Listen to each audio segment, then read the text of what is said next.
And we got a cold beer. Cheers. Non-alcoholic for anybody out there watching on YouTube. Yeah, non-alcoholic. I wanted to move to Nashville to get into the co-writing world, the songwriting world. My parents got divorced at 18, but music was what got everybody together, playing the bar. It gave me a home. It gave me something I was good at. Nothing beats a Jet 2 holiday. Your team is so fun. Everybody's having a good time, which is so nice to see. They'll get their ass chewed every now and then. But it's out of love. Gotta keep a cowboy around here. Come on. Jon Pardi, welcome to Post Run High. Yeah. How you feeling? I feel good. We ran about 2 miles. We're currently in Connecticut. You've got a show tonight. It was nice. Get a little movement in before your show. A little beach run. I feel like the fact that you have a performance tonight, you did a little bit of a lifting workout before our run, then you ran, like you're getting a lot of steps in a day. A lot of burning calories and staying in shape. You know, it's a high energy show and you need to have, high energy, and you can only really get there by working on it and doing cardio. Even like my vocal coach, he's like, "You doing cardio?" And I'm like, "No." He's like, "You need to up your cardio." And so when the whole running, your show came along, I was like, "Oh, I'm totally down." Because we usually do, a gym, Planet Fitness, and we go for a run. Yeah, and I mean, honestly, like once Jon heard that Jordan Davis did 1 mile, he was like, well, I absolutely have to do 2.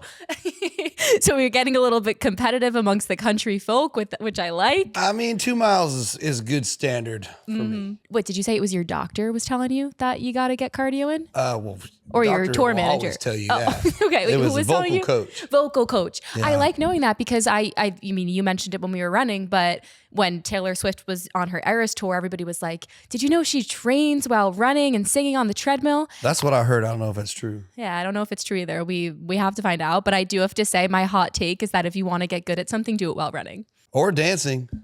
Dancing is very high demand, and it's very physically like the real dancers. Do you feel like when you're performing on stage, like are you sweaty? Oh my God, I'm a beast when it comes to sweating. Like Yeah. I feel bad for people who touch me. Yeah, I Because feel they get off show and somebody wants a photo. I'm like drenched in sweat, but I'm a sweater. I am too. Just like embarrassing, sweaty. Sucks. Shout out to my sweaters out there. We gotta deal with that. Yeah, it's hard for us. It's hard out there. I gotta keep a towel and a spare shirt at all times. Yeah.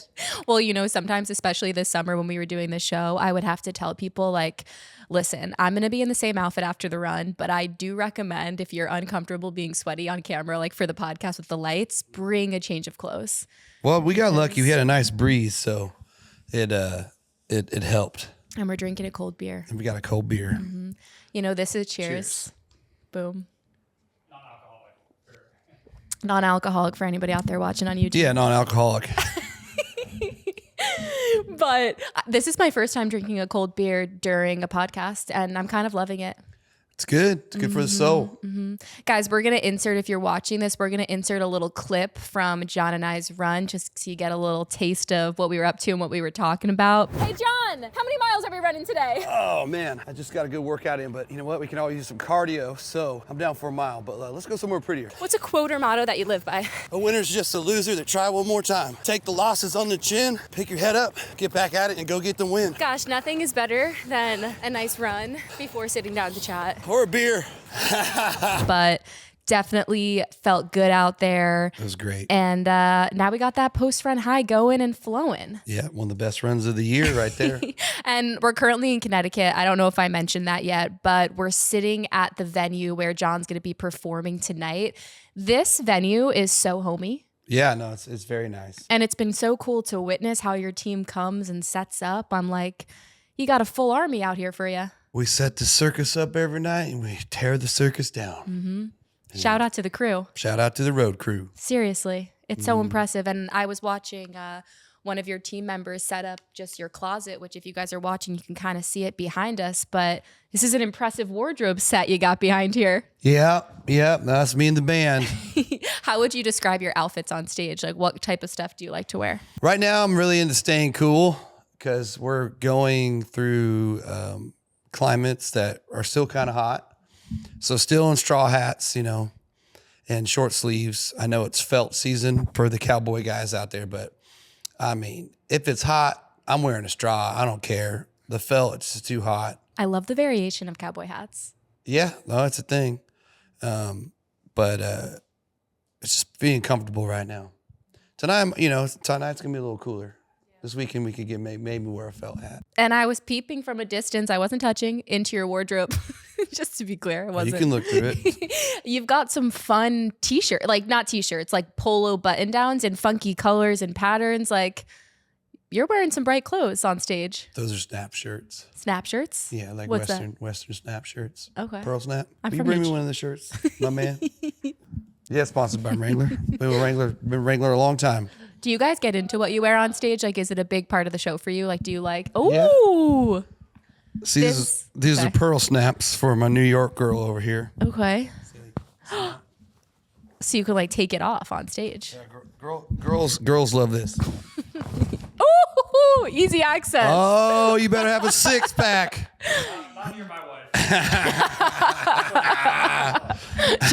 Okay, I love that shirt. Those are cool, Jeremy. We got to get you some pearl snaps. No more talking about clubs. Let's get back. All right. Hey, we got a good space here, buddy. I'm so cozy on this couch. Normally we're sitting in chairs that maybe are a little bit too small. We got to get some bigger chairs because this is pretty comfy and I love being nestled in this corner. All right. Well, you grew up in California. Yep. Am I getting it right? Is it Dixon, California where you grew up? Yep. So when I think of California, I don't always think about the farming or the Western kind of life out there, right? I think about LA and city culture, hip hop a little bit, but California is a big agricultural state. It's number one. Number one. Mm-hmm. And tell us a little bit about where you grew up. Dixon's a farm town. It's close to the Bay Area, so we got a lot of commuters moving in there now. But for the most part, it's like farm construction and just hardworking, good people. Most of Northern California is farms and hardworking people.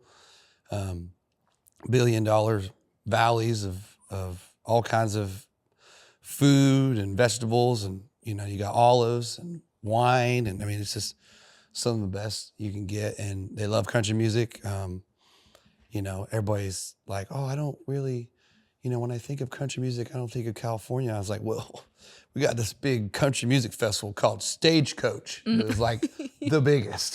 The biggest. No, and like everybody wants to go to Stagecoach, and I was like, it's in California. Would you say that country in California, Northern California, where you grew up, does it differ at all from Southern country? A little bit. I mean, it's more high energy. It's got a different attitude, but it's the same.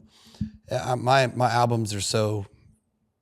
Every song is different from each other. I don't know.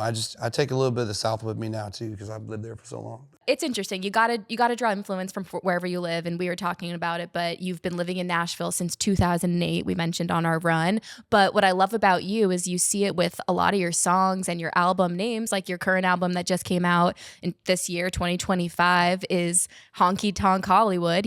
So you do always throw it back a little bit to your California roots. A little bit. When I hear Honky Tonk Hollywood, though, I think of Nashville. Really? Yeah, it's very honky tonk Hollywood. You Yeah, got all you're the right. bars and the music scene, the songwriters, the awards, the movies about Nashville, and just the stigma and like everything is there, and it's just like a booming industry, and like I feel like Nashville's like the it thing right now. You're right. Nashville definitely is honky tonk Hollywood, and I should have just said California Sunrise. Yeah, California Sunrise. But a lot of people think it's always like a going question. Like when you hear honky tonk Hollywood, what do you think? Do you think Hollywood or you think Nashville? A lot of people said Nashville because I was like, you think about it, it's Nashville. Yeah, it's true. I'm going to Nashville for the first time in a couple weeks, and I am so excited to go. And to then you're going to honky be tonk. like, definitely honky tonk Hollywood. Yeah. I'm gonna be like, I'm having a party freaking time tonight. Oh yeah. What was your life like growing up? Like, what kind of kid were you? Oh, knucklehead, class clown. I had a lot of fun. Always playing music. Working hard. Worked a lot with my dad, doing all kinds of stuff. What did your dad do? Bad student. Land leveling, like big tractor stuff. Big tractor stuff. We got a real cowboy here. We did a lot of dirt moving, and worked, my buddies' ranches would help out. And we did a little bit of everything, in high school as an ag-mech, welding. It just, I try to learn everything. A little bit of everything's good for everybody. And your mom was a teacher? No, she was just worked at the university, but now she's just super mom. Super mom, super grandma. Yep, super grandma. Got 2 great grandmas. Did you play sports growing up? Yep, I played football. Okay. What position were you? I was center when I was like pee-wees and up. I was a lineman because I was big, and then I moved to tight end, and I'm too slow. Did you play all through high school? I got hurt junior year, and I just stopped playing. How'd you get hurt? What injury? ACL meniscus, and the doctor was like, "You plan on playing college?" I was like, "No, I'm gonna play in a band." He's like, "Well, then don't." It was just kind of. He's like, "Don't play football." So I didn't play senior year. Well, we have that in common. I tore my ACL twice. ACL, MCL, meniscus. Yeah, no, I've had 2 surgeries on it, but I got it fixed in Nashville. Dr. Elrod out there is really good. So this whole elite sports, they did my shoulder and my leg. I was team roping a lot, like on horse throwing in like this motion, and I had a bone spur in the shoulder, and it like tore it all up, and so had to get that fixed. From what, like whipping a rope around your head? Oh wow, like a lasso. It's not like I guess you can call it. It's more like riding and roping. Okay, so you ride horses? Yeah, I love riding. I don't have horses, but they're a pain in the butt, and it's hard to see my baby girls. So I couldn't imagine having a demanding horse bill, and But we'll get there one day. I mean, it'd be amazing if your girls got into horseback riding. Oh, they love animals. Yeah, it's gonna happen. It's gonna happen. I'm gonna get a pony. So for me, when I tore my ACL, like it twice in back-to-back years, it really pushed me in a totally new direction. But I'm curious for you. Do you think you'd be where you are today if you hadn't had that knee injury? 100%. Yeah, because you said to your coach, I want to play in a band. I wouldn't have made college football. I was too slow and I was too unfocused. My main focus was songwriting and playing music. That's just what I did. That's what I was known for, like playing guitar and singing. I wasn't known for scoring touchdowns. Yeah. So cool. Like, just thinking about that, But I love football. Yeah. Who's your favorite team? 49ers. Who's your favorite player? Right now, Kittle. I mean, Kittle's a leader. He's a great tight end. It was somebody, I look at somebody that in my position that does really well. He's a beast and good buddy.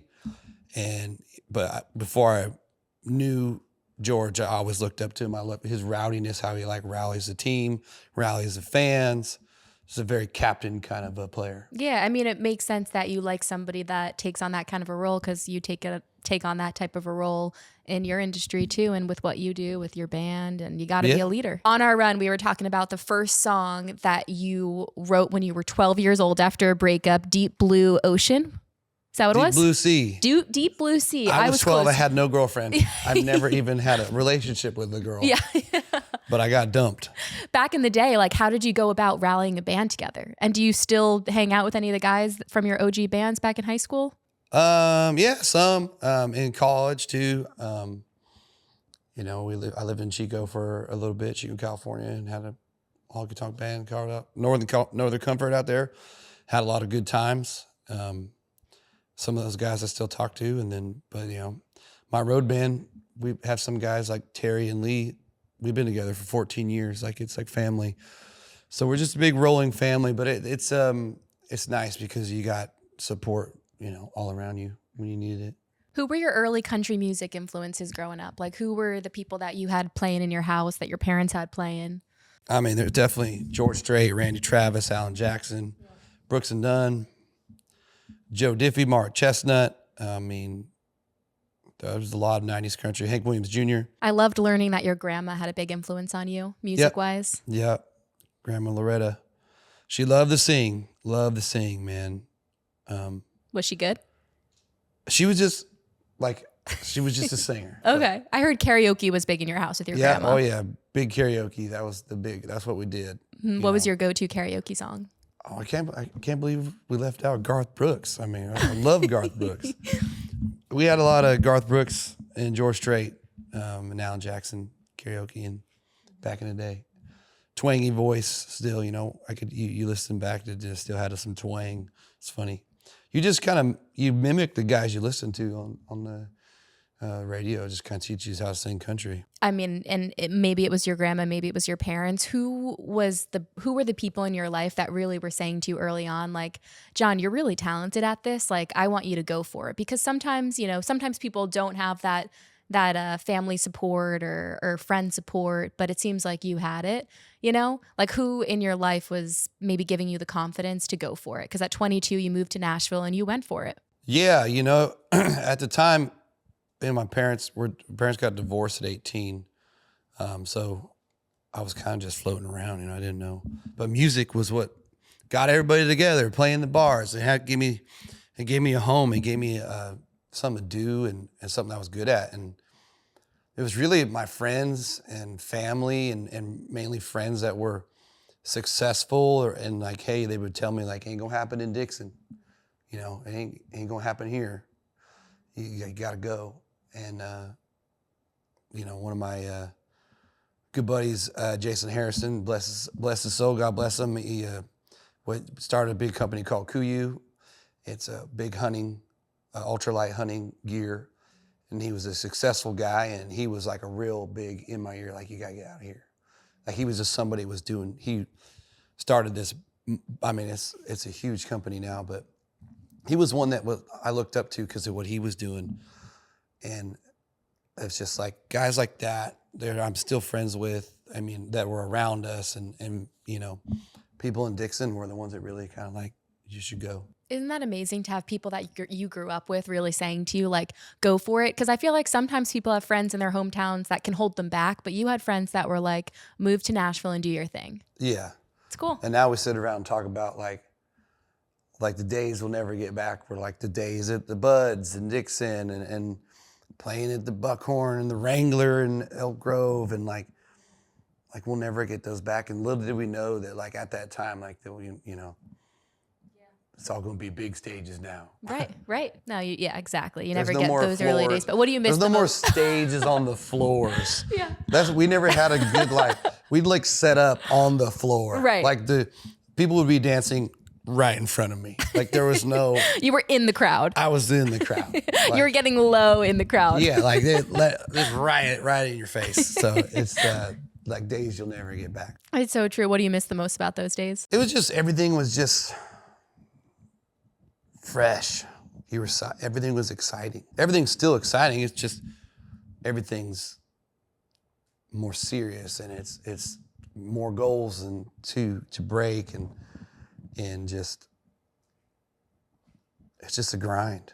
It wasn't a grind then, but you just didn't think about it. It's like now you're kind of like living the dream of like everything you prayed for, And it's amazing to just like, you have to like kind of take those moments to be like, damn, what I've accomplished here is so cool. Like my younger self would be so proud. But yeah, everybody always misses those early grind days where it's, it's still serious, but it's like a little less serious. We would go to Chico State and literally put on backpacks and walk around and flyer the campus to come to our show. I would say that was the last of the flyering the town, like putting flyers on telephone poles. And like we had these cool like outlaw looking Northern Comfort cross guns and like we had our own songs I've written. We played covers, we played for 4 hours. I don't know, like I kind of feel bad for this younger generation that it's just all social media now. I was just thinking that, but what came to my mind when you were saying that is, like handing out flyers, stuff like that, like even like a side of a highway billboard. Selling like, CDs. Selling CDs. $5, man. Yeah. Get a CD. Like those traditional forms of advertising, they still work. Like we get very caught up in social media, being on our phone, getting views, but sometimes all it takes is getting your hometown local support first and growing from there. And that happens with flyers and CDs and grassroots kind of approach. Yeah, no, well the flyers are cool. But it was just innocent. you're just having fun. You're wanting people to come see you. Well, my favorite thing during our run was finding out that at 22, you had this crazy flow. You know, you were in Nashville trying to make it happen. And one of my favorite things about talking to Dierks Bentley and Jordan Davis and Margot Price and, you know, the greats alongside you is that there's an art to Nashville, to songwriting and country music. And you really have to learn what Dirk said is like, you really have to learn the craft of country music and put the years in. So like, let's talk about what those years looked like for you as somebody that always loved country music, was all like basically your whole life writing, but then you get to Nashville and like, what did you have to learn? I say the most impressive thing is you learning how to present yourself in a talking environment, whether it's at an interview, dinner. You can get a lot of stuff done at dinner. Being an impressive storyteller, just being realistic and relatable in person is something I learned in Nashville. I've always had it, but it was like really developing, you know, going to dinner and like, you know, getting people to meet you for you just got one dinner. It's like one time to make this person or this girl play you on the radio or like do this. And it's like, have a good time. Of course we love to drink and party, but like, you know, it was about being presentable, not just on stage, off stage. Right. That's a big thing that I learned. And I remember Mike Duncan, he signed me to Capitol Records. He said, "Welcome to the Fishbowl. Everybody's watching." And I was like, yeah, that's true. How did that feel? It was great, but he gave me a lot of, you know, tips like the Fishbowl, and he said, you know, walk around and meet everybody at the label because these guys say your name every day. They're calling somebody, trying to do something for you, you know, get to know them, you know, just be presentable and like little things like that you never forget. And of course we've always had fun. Everything we do is fun. Yeah, I mean, it's so Sometimes fun. we like make the fun stop. No, it is so cool. And like your team is so fun just being here with you guys today. Like everybody's having a good time, which is so nice to see. And it's just a testament to you and like the work environment that you create for your teammates and the people that work with you. Sometimes They'll get their ass chewed every now and then. But it's out of love. It's out of love. He's like, okay, sometimes it gets. You gotta keep a cowboy around here. Come on. No, that's fair. That's fair. Work is work. Did you have to do like multiple jobs at any point before you signed with a record label? Like, were you roughing it at all in Nashville? I mean, I had a townhouse that I got, and I had roommates, and it helped pay my mortgage, which was nice. But I played at Losers. Shout out Steve, everybody at Losers. I don't know how you feel about that bar name. It's one of the best bars in Nashville. Oh, okay. Sorry, guys. All right. Okay, I'll be there. Go there. I'll be there in 3 weeks. And when you go to Nashville, you just go on down to Losers in Midtown. You'll see my home. Okay, I'll be there. I have a lot of friends that are family now there. I feel like I'll have a lot of street creds if I say that Jon Pardi sent me. Yeah, and you'll see my name's on the wall, on the road sign right up there. I'll send you a selfie within a couple weeks. Send me a selfie. That's where I first started playing in Nashville. Okay. I started writing songs. You know, I've been writing songs, but I wanted to move to Nashville to get into the co-writing world, the songwriting world. That was, you know, I did the 4 hours in bars in California. Like I've done that. Really wanted to focus on songwriting. So we wrote songs for years. And I got a publishing deal, which is the songwriter, you're paid to write songs, which led to demos, and then which led to showcases, to which led to getting signed to a record label. And then we spent 4 years in a van touring the country, the South. I remember the first time I ever played in Tuscaloosa, Alabama. And they're like, "Man, you want to get the crowd ready? You just say Roll Tide." And it was like, roll. I mean, the crowd, we must have said Roll Tide like 20 times on stage. And like, I was like, college towns are awesome. Because I just been on the West Coast of like the Southern, they love football. Mm-hmm. And we would tour all around the South in the van. And then we got our first bus in like 2015. Then 16 Head Over Boots came out, and then we just kind of kept going. But that's a really fast story. From the time that you signed with your record label, How long after did you put out your first album? 4 years. Wow. So it took 4 years to write that album. It took 6 years to get a number one. What was your first number one? Was it Head of Her Boots. Head of Her Boots. Yeah. Like the first album's really good. It actually went gold, which was like a big deal to me because it was my first record, and you know, it wasn't like the biggest commercial success, but like it's got we have a more of a grassroots following where they go back and they listen to everything, and there's some great songs on that record I'm proud of. I'm very proud of the Write You a Song record. It just California Sunrise became such a monster album. Yeah, California Sunrise, I feel like, is what a lot of people would consider like it has so many bangers on it. People love that album from you. All my albums got bangers on everybody. You just need to go listen to all the albums. No, that is true. That's a fact. But California Sunrise, people go crazy for some of those songs. Yeah, I think it just hit a vein that needed to be hit, you know, that meant a lot to people, especially at a time, you know, as it was huge. Bro country was huge. What is bro country? It was like Florida Georgia Line, but it was fun. It was real. It was just got a different beat. It was real catchy, and it was fun. Hell, I mean, I remember when I first heard Cruise, I was like, that's a monster song. That Baby You a Song, you make me want. It was such a monster song. But I was like, man, they took over, and it was like this whole new sound. And then here comes Head of Her Boots, a country shuffle dance love song. And it was completely different than what was going on. And I think that's what California Sunrise kind of came in. And it was Dirt on My Boots. It was Heartache on the Dance Floor. And then Night Shift. Just all this kind of different country kind of attitude. You know, West Coast swagger with high energy. Yeah, and high energy was something that you referenced on your run, and I agree. I think a lot of your songs have really, really high energy, and you feel it in the lyrics and just in the beat of the song. Let's start with your debut album. What was going on in your life at that time, and then how does it differ from California Sunrise? Like when you think about the evolution. I mean, Write You a Song was like, that was just years of writing in town into my first record, and just rowdy, you know, upbeat, fast, living in, you know, rocking, playing in a band, driving a van everywhere. You know, it was very just rowdy, breakup songs, in and out of relationships. It was a lot of fun, you know. I mean, it was just really what I was living. Up All Night, Write You a Song. Love You From Here is still one of my favorites off that record. Trash a Hotel Room. When I've Been Drinking, What I Can't Put Down. I mean, those were all singles that didn't do very well. Missing You Crazy charted, died at 23.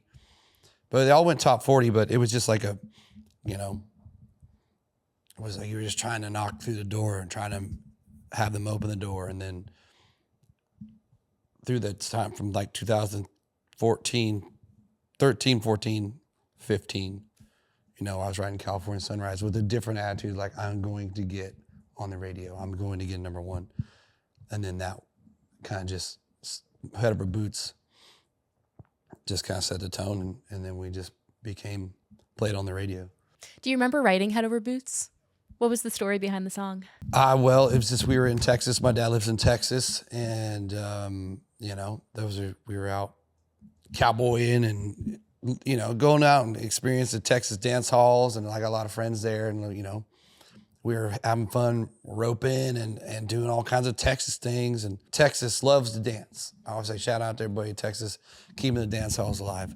And they would dance like sad Merle Haggard songs. You know, I was like, man, I need to write like a fun, upbeat, two-stepping song that's about falling in love. And I remember writing that I want to sweep you off your feet tonight. I want to sweep you off your feet tonight. Recorded it in my phone, brought it back to Luke Laird, one of my favorite songwriters. And we wrote that thing like an hour and a half, and then we were doing the work tape, and then, you know, everybody I played it for really loved it, and we recorded it, and then, you know, Capitol promo was like, this is gonna be our first single off California Sunrise. It's like, a shuffle? You're gonna record this? Like, oh no, this countryest song on the record, you wanna put this out first? And I was glad it did. You know, I was asking you on the run what the formula is to a good country song, and what's the secret to learning, you know, how to write country music. And you were saying, I think the secret is writing fast and just putting songs together. And when I was talking to Dirks, he was saying that, you know, one of the techniques that he does is it's just like you sit there with Post-it notes, you write a song, slap it on a Post-it note, write another song, slap it, and then just shove them all in a drawer. And at some point you write a banger. I'm curious, like, when you write a banger after writing hundreds of songs, do you know it? I think it's a feeling you never really know. You know, you never really know. It just feels good. Can't you kind of know in the recording studio, though, when you're like putting the song together, if it sounds good? I mean, you can always say it feels like a hit. That's not gonna hurt nothing. Right. But that doesn't mean it's gonna be it. It doesn't mean it's gonna be it. Yeah. I've been through a lot of hit songs that weren't hits, but they're now fan favorites because there's still that emotion that you're like, this is a hit. And regardless of what the charts say, it means something. Especially with streaming now, we can really tally up the streams. Like, this is streaming, you know, like this is only a top 20 song or a top 30, but it's streaming like it's played top 10, you know. So I always say now more than ever, the fans can decide. Is there any song on one of your albums that you think deserved more love than it got? I don't know. There's a lot. She Ain't In It. Okay. Ain't Always a Cowboy. Yeah, I don't know. There's a lot. What's it like going from writing your own music to now starting to work with some incredible songwriters in collaboration? Like, is that a turning point for an artist? I mean, I love cutting outside songs that songwriters send in, and I always try to make them my own because a lot of people don't know which ones I write, because I try to mold it into something that I would write. And I look at outside songs as like, well, I don't have to write that kind of song anymore. Thank you, because I don't have time for a lot of things. You know, it's hard enough. Songwriting is very time consuming, and it should be. When I say it's written fast, it's naturally written fast. Like, it just happens. And that's just something that, like, usually those are like big songs that just kind of pour out of you. That's what I said was fast. It wasn't like we tried to write it fast. It wasn't like you can't sit down and say like, hey, let's write a song in an hour. It never happens. But if you don't think about it, it just flows out. You're like, damn. Sometimes those are some of the best songs. You guys are so busy when you're on tour. You're on tour for a big chunk of the year. And when you're on tour, we were talking about on the run, how you don't love to be songwriting while on tour because you like to be kind of locked into your shows, which makes sense. But then, you know, when you're not on tour, you have a family, you've got daughters, you know, wife, 2 kids, and then also making time for songwriting. Like, you've got so much going on. Just got to make time. It's got to make time. It's all about, like you said, time management. But like for little things, we try to write at least one time a week. Yeah. It's not that demanding, doable, but still sometimes I can't do it because there's so much going on. And sometimes you're just not in the mood to write, right? There's real things as like writer's blocks or just not being in the right headspace. I don't know. That's where the co-writing helps. You know, you get in, talk about, and half the time it's like a therapy session anyway. You know, you get around girls and guys. You would just, you know, try to, like I said, be the guy in the song, and whatever you're going through, you kind of talk about it, and then you get a song or you just get a good hang, and you know, that's the beauty of co-writing. I don't really run in the writer's block because I try not to overdo it, you know. I feel like that's the key. Yeah, he's a pro.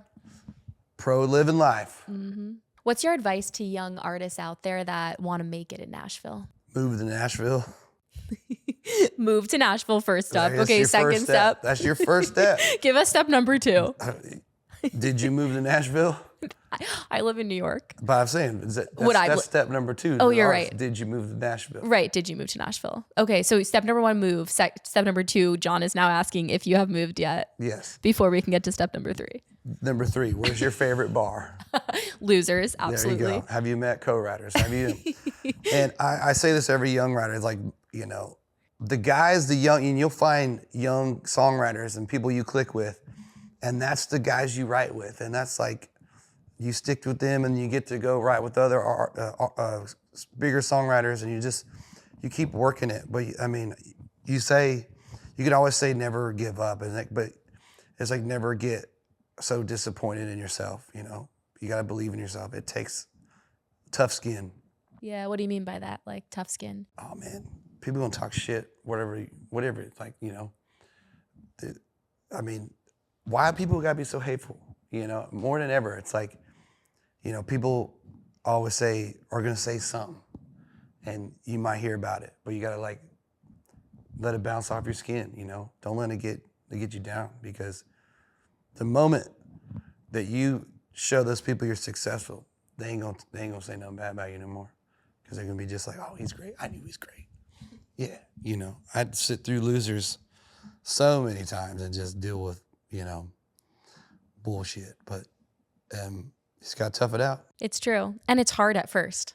I gotta say, it takes time to thicken your skin. Yeah, no, especially with social media and all that. Like, my wife Summer, she like responds to mean comments. I'm like, oh my God.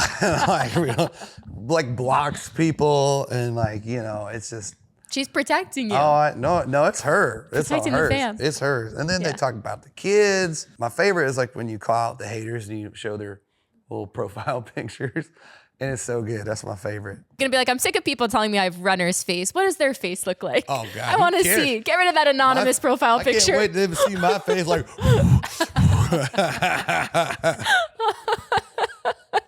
We were huffing and puffing out there today. Yeah, we were running.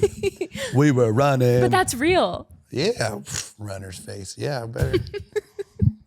Like, what do you look like? Yeah. Oh, classic. I love the content that you and Summer do together. We were talking about this on our run, but you guys work out together. Are you currently renovating your house? Is that something that's going on? Building a new house. Building a new house, yeah.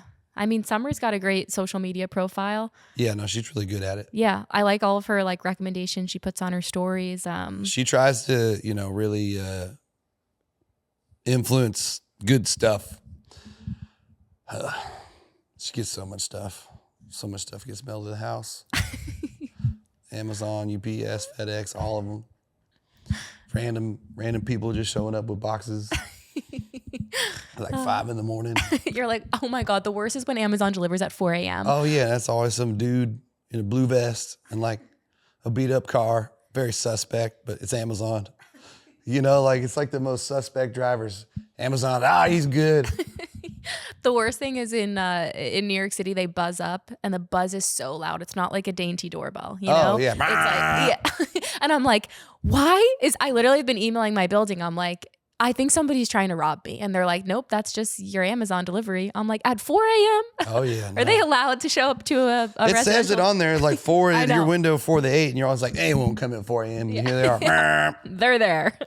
But no, it's been amazing to see your guys' content together. I mean, I think it's so important to see that strong family unit, and you guys have it. What has it been like having a supportive partner like Summer in your life? Yeah, I mean, she's, very taught me about communication, and it's a battle, but we talk it out.